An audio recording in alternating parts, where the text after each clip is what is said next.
मैं जीपीसी डूंगरपुर से doctor Jameel Khan, physics lecturer. आज देखो अपन बच्चों, मेजरमेंट ऑफ वेरी स्मॉल या वेरी लार्ज डिस्टेंस, सूक्ष्म एवं वृहद दूरियों का मापन, इसके बारे में अपन क्या आज डिस्कस करेंगे। सूक्ष्म दूरियों का मापन, measurement of very large distance. तो सूक्ष्म दूरियों का जो मेजरमेंट वो किस प्रकार से कर सकते अपन, किसी भी सूक्ष्मदर्शी की एक अपनी सीमा होती है, सूक्ष्म दूरी होती है, जैसे अणु है, परमाणु है, जीवाणु है, इन सब का जो मेजरमेंट है किसी अपन क्या एक यंत्र के द्वारा काम में लेते हैं। तो ज़्यादातर जो उपकरण जो काम में लिया जाता है वो क्या होता है, हमारे पास सूक्ष्मदर्शी होता है ना। तो सूक्ष्मदर्शी भी क्या है, कई प्रकार से ले सकते हैं। हमारे पास साधारण सूक्ष्मदर्शी होता है, प्रकाश की सूक्ष्मदर्शी होता है, एक इलेक्ट्रॉन सूक्ष्मदर्शी भी हो सकता है हमारे पास, है ना। तो किसी भी सूक्ष्मदर्शी है उसको एक मेजरमेंट करने की एक अपनी खुद की एक लिमिट होती है, इससे ज़्यादा वो नाप नहीं सकता। तो प्रकाशीय सूक्ष्मदर्शी में प्रकाश की तरंग दैर्घ्य लगभग 5000 एंगस्ट्रॉम, ये 5 × 10⁻⁷ एम कोटि की होती है। तो ऐसा सूक्ष्मदर्शी तरंग दैर्घ्य के तुल्य विभेदन के लिए उपयोगी है, मतलब 5000 एंगस्ट्रॉम तक के वो विभेदन कर सकता है। इलेक्ट्रॉन पुंज में भी तरंग गुण होते हैं। इलेक्ट्रॉन पुंज के अंदर भी क्या है, उनके पास इलेक्ट्रॉन्स गुण होते हैं। उनके पास वे इलेक्ट्रॉन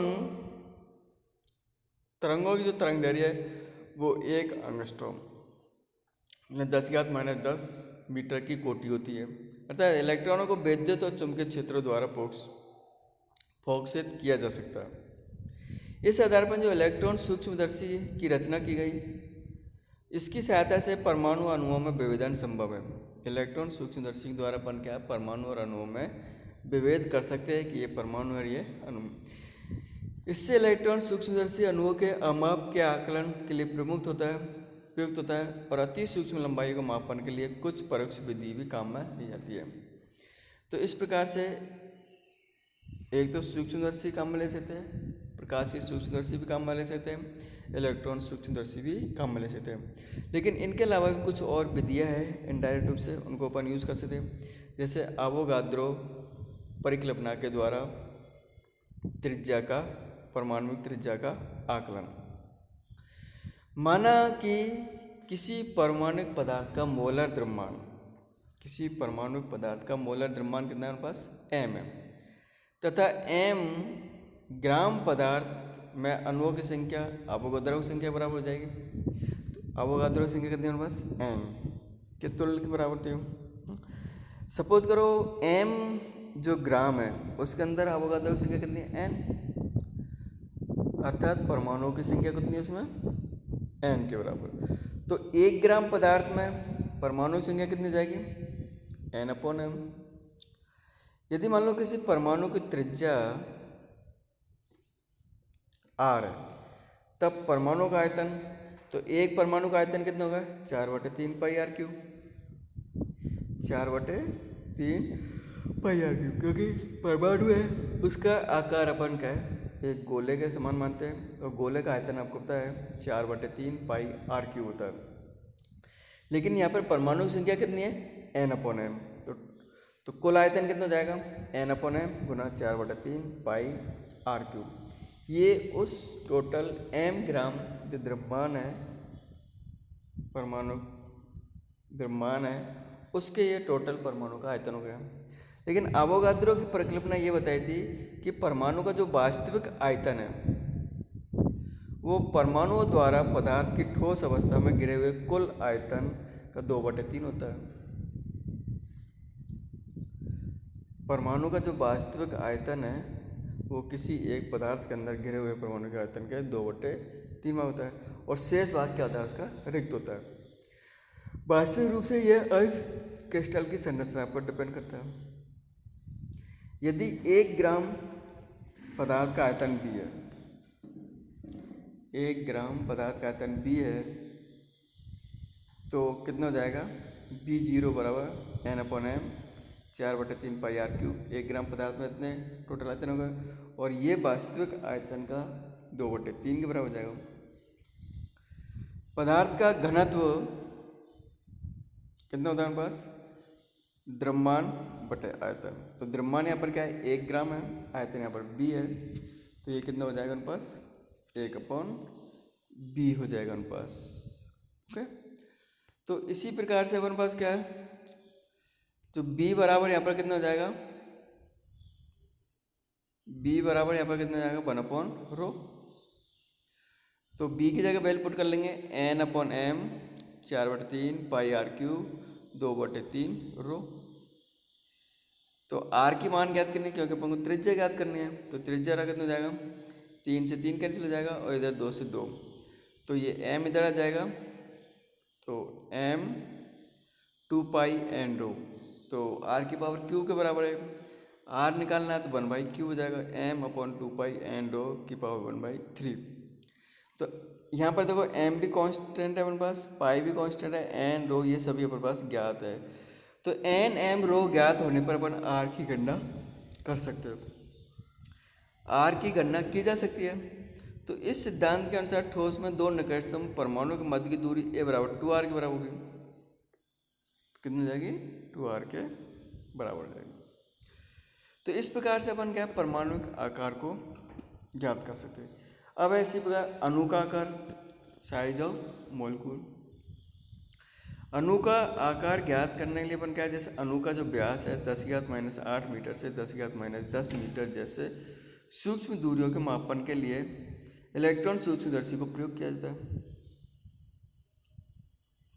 इससे 1 एंगस्ट्रॉम की दूरी नापी जा सकती है, लेकिन आजकल इसके लिए एक सुरंगन सूक्ष्मदर्शी टनलिंग माइक्रोस्कोप प्रयुक्त की जाती है। टनलिंग माइक्रोस्कोप यह ओलिक अम्ल के अणुओं का व्यास मापने की व्यवहारिक विधि है। यह क्या है, ओलिक अम्ल जो ओलिक एसिड होता है उसके अणुओं को मापने का। ओलिक अम्ल क्या है, एक द्रव है, तो इस द्रव को क्या कहते हैं, इसका जो अणुओं का जो व्यास है अपेक्षाकृत क्या अधिक होता है। इस विधि में जल पर ओलिक अम्ल की सबसे पतली फिल्म बनाई जाती है। सब प्रथम इसमें क्या करते हैं कि ओलिक अम्ल है उसको अपन जल के ऊपर एक पतली फिल्म बना लेते हैं। इस पतली फिल्म बनाई जाती है, तो फिल्म की जो मोटाई होगी वही आणविक व्यास के बराबर बन जाती है। उसकी पतली जो फिल्म है उसकी क्या है, आणविक व्यास के बराबर मान जाती है। इसके लिए सर्वप्रथम 1 सेंटीमीटर ओलिक अम्ल को एल्कोहल में घोलकर, सबसे प्रथम अपन क्या लेते हैं 1 सेंटीमीटर क्यूब ओलिक अम्ल को एल्कोहल में घोलकर 20 सेंटीमीटर घोल बनाते हैं। मतलब 1 सेंटीमीटर क्यूब ओलिक अम्ल को एल्कोहल में घोलकर अपन क्या है 20 सेंटीमीटर क्यूब घोल बनाते हैं। अब इस घोल का जो 1 सेंटीमीटर है उसको लेकर पुनः एल्कोहल में तो 20 सेंटीमीटर घोल बनता है। इस प्रकार घोल की जो सांद्रता है वो 1/20 × 20, क्योंकि 20 पहले वाले में नहीं और 20 इसमें, तो टोटल कितनी हो गई 1/400 सेंटीमीटर क्यूब। मतलब उस घोल के अंदर 1/400 वह भाग क्या हो गया, ओलिक अम्ल हो गया।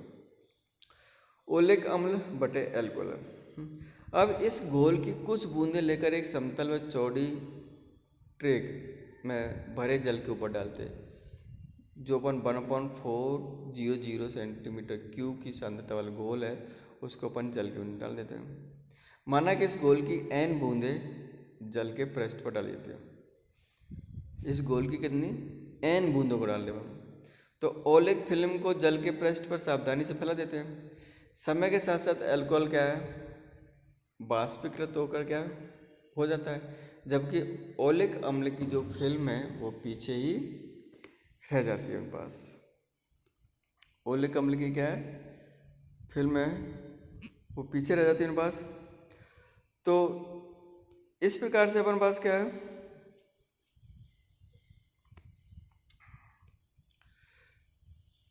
तो ट्रेसिंग पेपर व ग्राफ पेपर की सहायता से फिल्म का क्षेत्रफल सावधानी से पूर्वक नाप लेते हैं।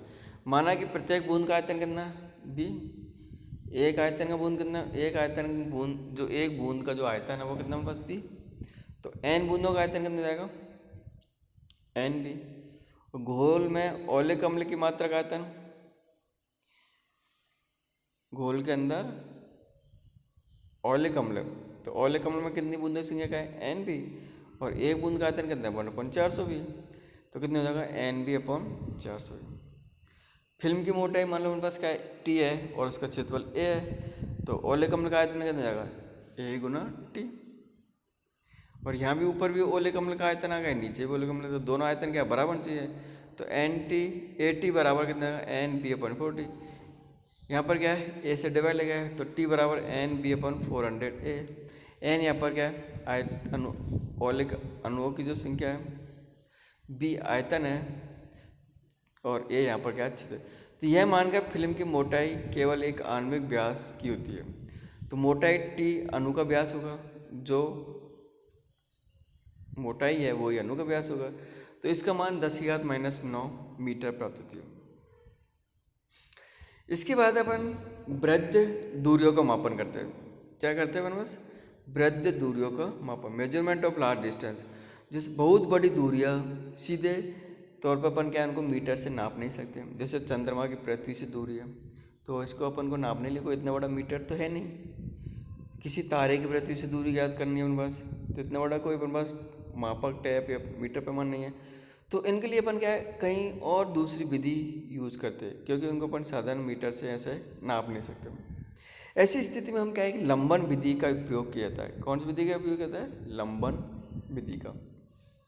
लंबन विधि क्या होता है कि इसमें यदि हम एक वस्तु को सामने रखें, एक वस्तु को हम क्या है सामने रखते हैं और बारी बारी से अपनी बाईं और दाईं आंख बंद करके इसे देखते हैं, तो पृष्ठभूमि के सापेक्ष वस्तु की स्थिति हुई प्रतीत होती है। पृष्ठभूमि के सापेक्ष वस्तु की स्थिति प्रतीत होती है उनमें से, इसी को लंबन कहते हैं। तो दोनों जो प्रेक्षण बिंदुओं के बीच की दूरी को अपन क्या आधारक बोलते हैं। तो यहाँ दोनों जो आँख है इनके बीच की दूरी क्या जाएगी, आधारक हो जाएगी। पहले बाईं आँख से देखते हैं, फिर दूसरी का उस आँख से देख लेते हैं बस। तो ये क्या है कि लंबन विधि है। तो लंबन विधि का यूज करके अपन क्या है ये अपन पास इसमें ज्ञात करते हैं।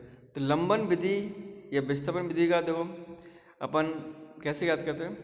पृथ्वी से दूरस्थ ग्रहों तथा तारों की दूरी मापने की उपयुक्त विधि है। यहाँ पर एक पॉइंट P है, चित्र अनुसार एक किसी दूरस्थ ग्रह P की दूरी S ज्ञात करने के लिए अपन क्या है हम पृथ्वी पर दो अलग अलग स्थिति A और B लेते हैं। ये दो स्थिति ले इनके पास A और B, और यह P पर अपन दूरी ज्ञात करनी है, तो इनके बीच की दूरी ऐसे, और A और B के बीच की दूरी B है। दो स्थितियों ग्रहों के प्रक्षेपण स्थितियों के बीच कोण मान लो थीटा एंगल बनता है, और इसको अपन बोलते हैं लंबन कोण। ग्रह की पृथ्वी से दूरी बहुत होती है, अर्थात B/S का मान 1 की कंपेयर बहुत कम होगा, तो कोण जो थीटा है वो अपने पास क्या है बहुत ही छोटा होता है। ऐसी स्थिति में हम AB को केंद्र P और त्रिज्या S वाले वृत्त का चाप B मान सकते हैं। केंद्र P को केंद्र बिंदु और त्रिज्या S मान के अपन के एक AB को अपन एक चाप मान सकते हैं कि ये वृत्त का एक चाप है।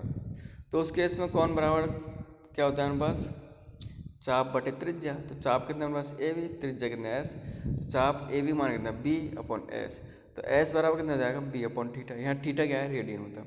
तो इस प्रकार अपन क्या आधारक B और कोण थीटा ज्ञात होने पर अपन S की गणना कर सकते हैं, अर्थात सूर्य और पृथ्वी के बीच की दूरी या ग्रहों के बीच की दूरी आपस में अपन ज्ञात कर सकते हैं। इसी प्रकार आकाशीय पिंड का साइज या जैसे लंबन विधि से किसी ग्रह का आकार अथवा कोणीय व्यास ज्ञात कर सकते हैं। जैसे अपन यहाँ पर चंद्रमा का व्यास ज्ञात करना हो, तो पृथ्वी तल पर क्या है एक बिंदु O ले लिया अपने पास। चंद्रमा को दूरदर्शी द्वारा देखने पर उसका एक प्रतिबिंब एक वृत्तीय चकती की भांति हुई। तो यहाँ पर क्या है एक वृत्तीय चकती की भांति पर उसका एक प्रतिबिंब दिखाई देता है।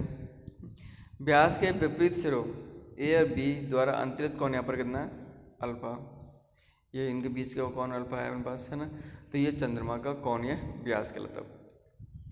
पृथ्वी से चंद्रमा की माध्य दूरी S है, तो AB बराबर कितना हो जाएगा S अल्फा।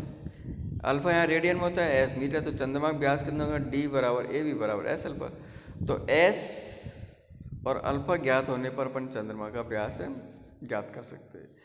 तो इस प्रकार से अपन क्या है, ये वृत्त दूरी ज्ञात करने के मेथड्स है। एक मेथड्स और है परावर्तन विधि, इसको अपन क्या है कल पढ़ेंगे। तो आज के लिए इतना ही है। तो आज अपन ने क्या है दूरियों के मापन पढ़ा था कि स्मॉल दूरी को किस प्रकार से नाप सकते हैं, वृहद दूरियों को किस प्रकार से नाप सकते हैं, उनके लिए कौन कौन से उपकरण हो सकते हैं, उनके लिए कौन कौन से तरीके हो सकते हैं, कौन कौन की उनकी विधियाँ है। तो आज के लिए इतना ही है। Thank you.